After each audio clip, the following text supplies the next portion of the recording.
Bismillahirrahmanirrahim. Assalamualaikum warahmatullahi wabarakatuh. Pada pertemuan kedua mata pelajaran SKI, Ibu akan membahas tentang Daulah Abbasiyah membangun peradaban Islam, disusun oleh Bu Husnul Khotimah SPDI yang bersekolah di MTS Al-Mursyidiyah.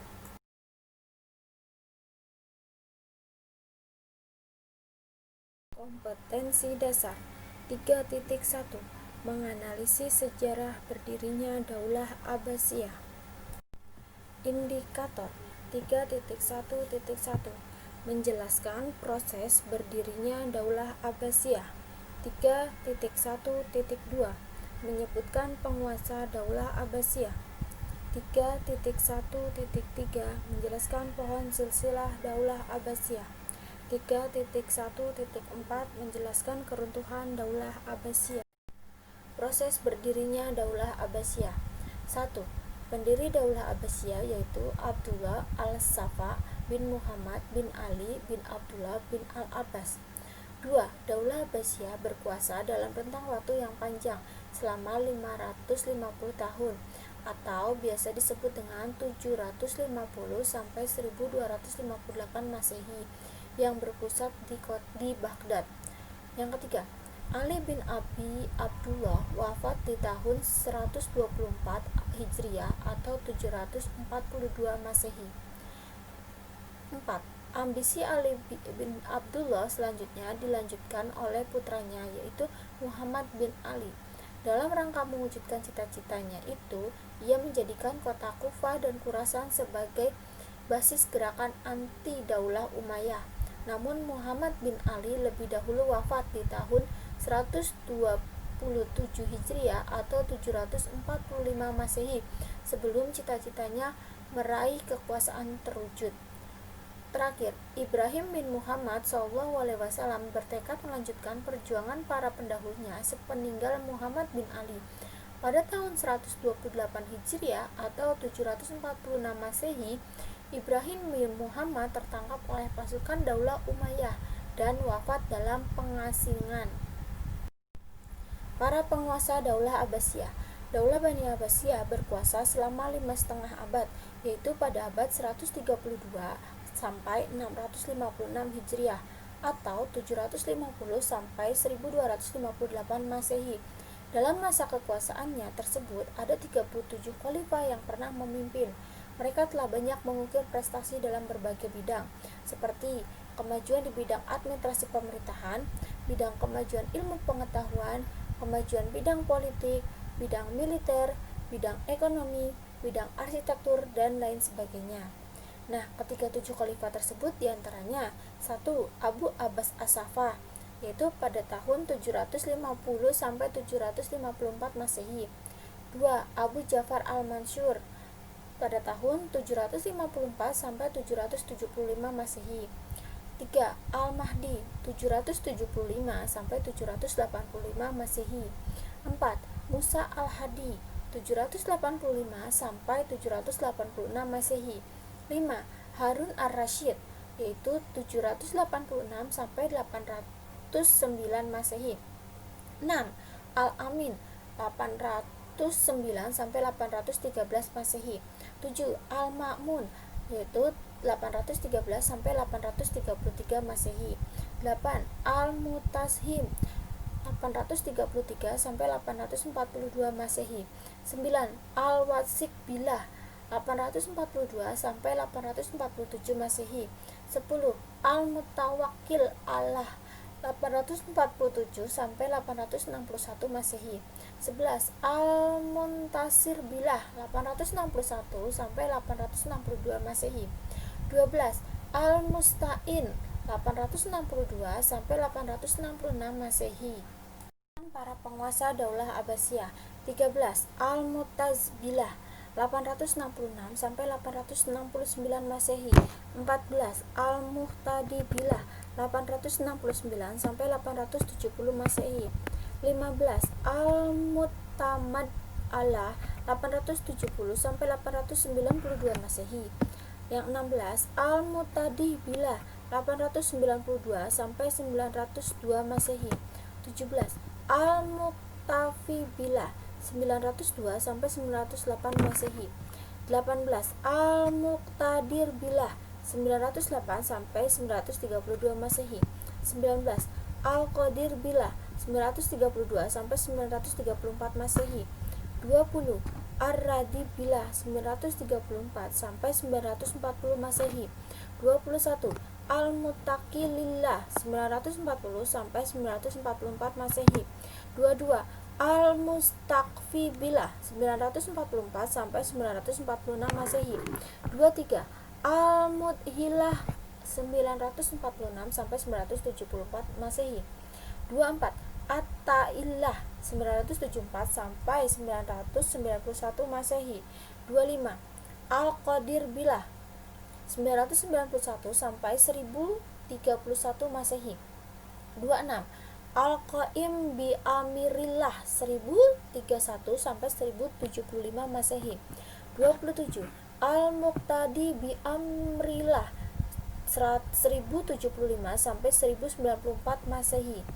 28. Al-Mustazhir Bilah 1904 sampai 1800 Masehi. 29. Al-Mustashid Bilah 1118 sampai 1135 Masehi. 30. Al-Rashid Bilah 1135 sampai 1136 Masehi. 31. Al-Muqtafi li Amirillah 1136 sampai 1160 Masehi. 32. Al-Mustanjid Bilah 1160 sampai 1170 Masehi. Lanjutan para penguasa Daulah Abbasiyah. 33. Al-Mustadi bi Amirillah 1170 sampai 1180 Masehi. 34. An-Nasir Lidinillah 1180 sampai 1225 Masehi. 35. Az-Zahir bi Amirillah 1225 sampai 1226 Masehi. 36. Al-Mustanshir Bilah 1226 sampai 1242 Masehi. 37. Al-Mustasim Bilah 1242 sampai 1258. Nah, itu tadi ke-37 khalifah para penguasa Daulah Abbasiyah. Pohon silsilah Daulah Abbasiyah. Nah, ini adalah gambaran pohon silsilah Daulah Abbasiyah. Nanti kalian bisa lihat di buku paket halaman 10 sampai 11 ya, Nak. Nah, intinya 1. Daulah Abbasiyah menerapkan sistem pemerintahan monarki di mana khalifah dipilih berdasarkan garis keturunan dan rakyat harus tunduk menerimanya. Nah, ini sebagian besar garis keturunannya. Yang kedua, di Indonesia menerapkan demokrasi Pancasila di mana presiden dipilih oleh rakyat melalui pemilihan umum atau pemilu. Ada dua faktor penyebab keruntuhan Daulah Abbasiyah, faktor internal dan faktor eksternal. 1. Faktor internal lebih banyak berperan sebagai penyebab kehancuran dari Daulah Abbasiyah. Di antaranya A. Hubud dunia, kecintaan yang berlebihan terhadap kemewahan dunia. B. Konflik keluarga Daulah Abbasiyah yang berujung pada perebutan kekuasaan. C. Meningkatnya konflik keagamaan. D. Melemahnya jiwa patriotisme dan nasionalisme. Lanjutan keruntuhan Daulah Abbasiyah. Nah, faktor yang kedua yaitu faktor eksternal. Jadi setelah kota Baghdad hancur dan Khalifah Daulah Abbasiyah terbunuh, berakhirlah kekuasaan Daulah Abbasiyah untuk pertama kalinya dalam sejarah. Dunia muslim tanpa khalifah yang namanya biasa disebut-sebut dalam sholat Jumat. Nah, diantaranya A. Banyak muncul pemberontakan. Yang B. Dominasi bangsa Turki dan bangsa Persia. Jadi itulah akibat dari keruntuhan Daulah Abbasiyah. Nah, kalian pahami betul-betul materi yang sudah Ibu jelaskan. Baca berkali-kali, jangan hanya dilihat, tetapi juga dipahami, didengarkan, dan dibaca berulang kali. Karena belajar sejarah itu tidak perlu atau tidak bisa dengan cukup satu kali, tapi harus membaca, dan membaca. Tugas kalian selanjutnya yaitu 1. Buatlah pohon silsilah Daulah Abbasiyah. 2.